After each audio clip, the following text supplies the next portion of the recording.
The peasant and the doctor stood on opposite sides of the bed, beside the old dying woman. She was calm and resigned, and her mind quite clear, as she looked at them and listened to their conversation. She was going to die, and she did not rebel at it, for her time was come. She was 92. The July sun streamed in at the window and the open door, and cast its hot flames on the uneven brown clay floor, which had been stamped down by 4 generations of clodhoppers. The smell of the fields came in also, driven by the sharp wind and parched by the noontide heat. The grasshoppers chirped themselves hoarse, and filled the country with their shrill noise, which was like that of the wooden toys which are sold to children at fair time. The doctor raised his voice and said, "Honore, you cannot leave your mother in this state. She may die at any moment." And the peasant, in great distress, replied, "But I must get in my wheat, for it has been lying on the ground a long time, and the weather is just right for it." "What do you say about it, mother?" And the dying old woman, still tormented by her Norman avariciousness, replied yes with her eyes and her forehead, and thus urged her son to get in his wheat and to leave her to die alone. But the doctor got angry, and stamping his foot, he said, "You are no better than a brute, do you hear? And I will not allow you to do it, do you understand? And if you must get in your wheat today, go and fetch Rapet's wife, and make her look after your mother. I will have it, do you understand me? And if you do not obey me, I will let you die like a dog when you are ill in your turn, do you hear?" The peasant, a tall, thin fellow, with slow movements, who was tormented by indecision, by his fear of the doctor and his fierce love of saving, hesitated, calculated, and stammered out, "How much does La Rapet charge for attending sick people?" "How should I know?" the doctor cried. "That depends on how long she is needed." "Settle it with her, by heaven! But I want her to be here within an hour, do you hear?" So the man decided. "I will go for her," he replied. "Don't get angry, doctor." And the latter left, calling out as he went, "Be careful, be very careful, you know, for I do not joke when I am angry." As soon as they were alone, the peasant turned to his mother and said in a resigned voice, "I will go and fetch La Rapet, as the man will have it. Don't worry till I get back." And he went out in his turn. La Rapet, who was an old washerwoman, watched the dead and the dying of the neighborhood, and then, as soon as she had sewn her customers into that linen cloth from which they would emerge no more, she went and took up her iron to smooth out the linen of the living. Wrinkled like a last year's apple, spiteful, envious, avaricious with a phenomenal avarice, bent double, as if she had been broken in half across the loins by the constant motion of passing the iron over the linen, one might have said that she had a kind of abnormal and cynical love of a death struggle. She never spoke of anything but of the people she had seen die, of the various kinds of deaths at which she had been present, and she related with the greatest minuteness details which were always similar, just as a sportsman recounts his luck. When Honore Bontemps entered her cottage, he found her preparing the starch for the collars of the women villagers, and he said, "Good evening. I hope you are pretty well, Mother Rapet." She turned her head round to look at him and said, as usual, and you?" "Oh, as for me, I am as well as I could wish, but my mother is not well." "Your mother?" "Yes, my mother." "What is the matter with her?" "She is going to turn up her toes, that's what's the matter with her." The old woman took her hands out of the water and asked with sudden sympathy, "Is she as bad as all that?" "The doctor says she will not last till morning." "Then she certainly is very bad." Honore hesitated, for he wanted to make a few preparatory remarks before coming to his proposition, but as he could hit upon nothing, he made up his mind suddenly. "How much will you ask to stay with her till the end?" You know that I am not rich, and I cannot even afford to keep a servant girl. It is just that which has brought my poor mother to this state, too much worry and fatigue. She did the work of 10 in spite of her 92 years. We don't find any maid of that stuff nowadays." La Rapet answered gravely, "There are two prices, 40 sous by day and 3 francs by night for the rich, and 20 sous by day and 40 by night for the others. You shall pay me the 20 and 40. But the peasant reflected, for he knew his mother well. He knew how tenacious of life, how vigorous and unyielding she was, and she might last another week, in spite of the doctor's opinion, and so he said resolutely, "No, I would rather you fix a price for the whole time until the end. I will take my chance one way or the other. The doctor says she will die very soon. If that happens, so much the better for you, and so much the worse for her. But if she holds out till tomorrow or longer, so much the better for her, and so much the worse for you." The nurse looked at the man in astonishment, for she had never treated a death as a speculation, and she hesitated, tempted by the idea of the possible gain, but she suspected that he wanted to play her a trick. "I can say nothing until I have seen your mother," she replied. "Then come with me and see her." She washed her hands and went with him immediately. They did not speak on the road. She walked with short, hasty steps, while he strode on with his long legs as if he were crossing a brook at every step. The cows lying down in the fields, overcome by the heat, raised their heads heavily and lowed feebly at the two passers-by, as if to ask them for some green grass. When they got near the house, Honore Bontemps murmured, "Suppose it is all over," and his unconscious wish that it might be so showed itself in the sound of his voice. But the old woman was not dead. She was lying on her back, on her wretched bed, her hands covered with a purple cotton counterpane, horribly thin, knotty hands like the claws of strange animals, like crabs, half closed by rheumatism, fatigue, and the work of nearly a century which she had accomplished.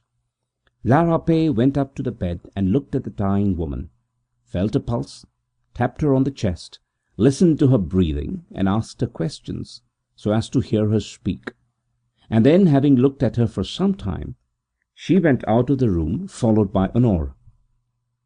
Her decided opinion was that the old woman would not last till night. He asked, "Well?"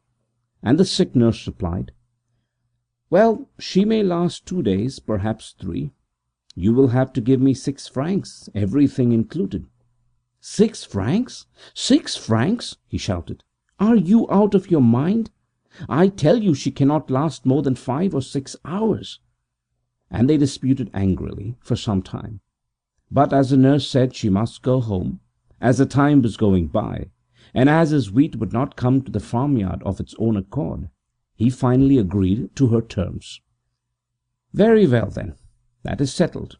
6 francs, including everything, until the corpse is taken out."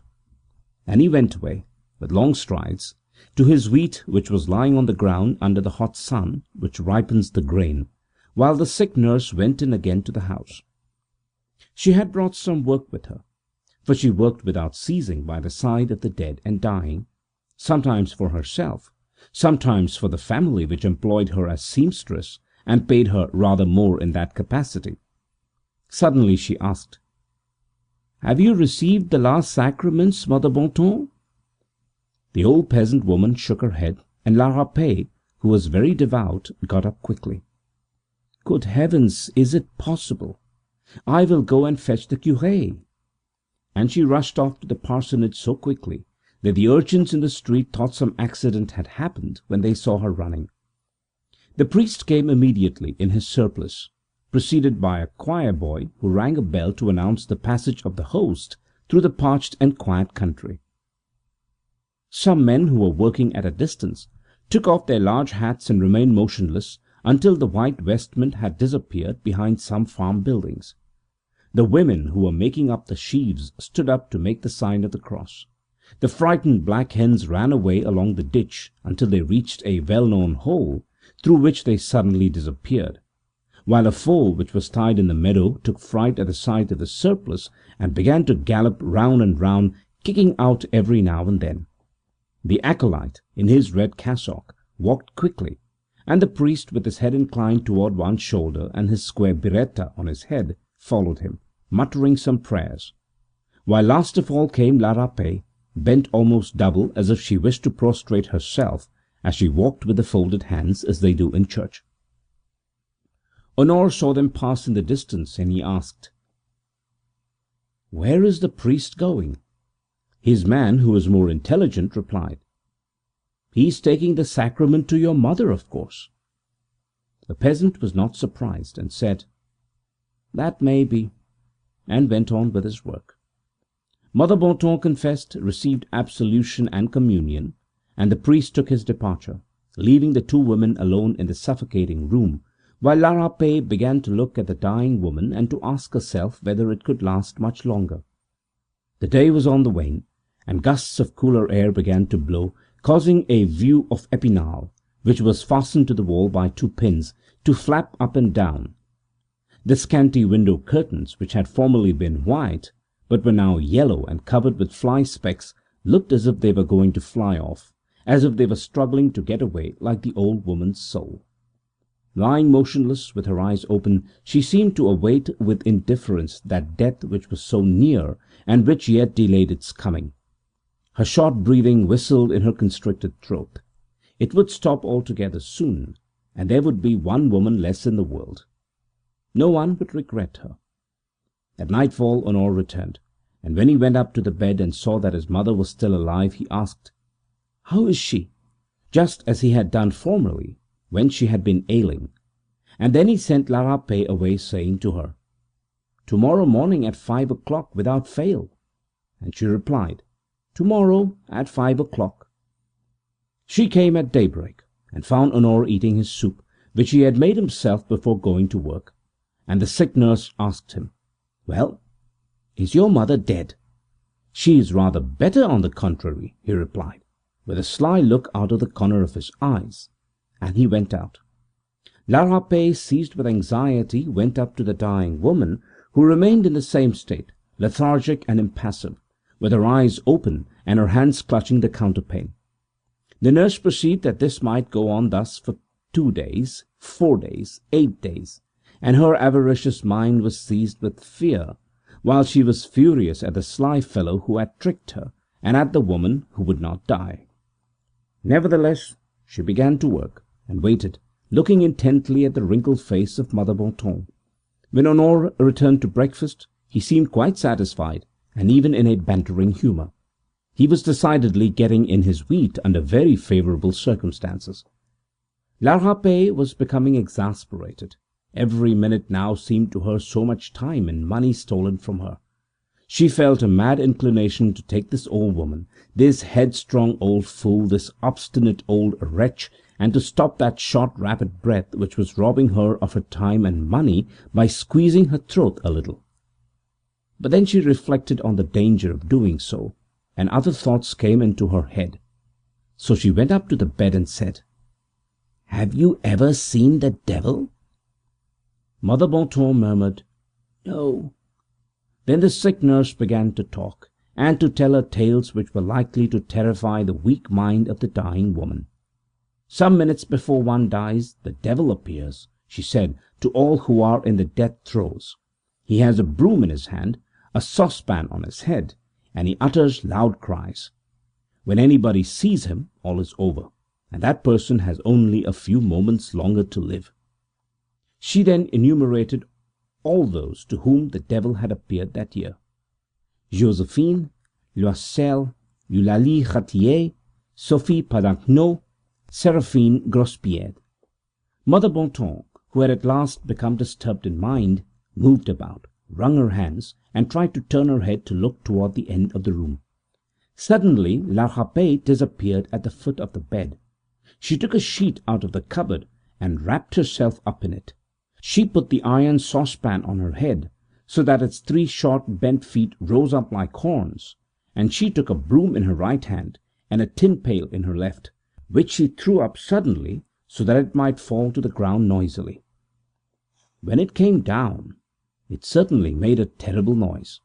Then, climbing upon a chair, the nurse lifted up the curtain which hung at the bottom of the bed, and showed herself gesticulating and uttering shrill cries into the iron saucepan which covered her face, while she menaced the old peasant woman, who was nearly dead, with her broom. Terrified, with an insane expression on her face, the dying woman made a superhuman effort to get up and escape. She even got her shoulders and chest out of bed. Then she fell back with a deep sigh. All was over, and La Rapet calmly put everything back into its place. The broom into the corner by the cupboard, the sheet inside it, the saucepan on the hearth, the pail on the floor, and the chair against the wall. Then, with professional movements, she closed the dead woman's large eyes, put a plate on the bed, and poured some holy water into it, placing in it the twig of boxwood that had been nailed to the chest of drawers, and kneeling down, she fervently repeated the prayers for the dead, which she knew by heart, as a matter of business. And when Honore returned in the evening, he found her praying, and he calculated immediately that she had made 20 sous out of him, for she had only spent 3 days and 1 night there, which made 5 francs altogether, instead of the 6 which he owed her.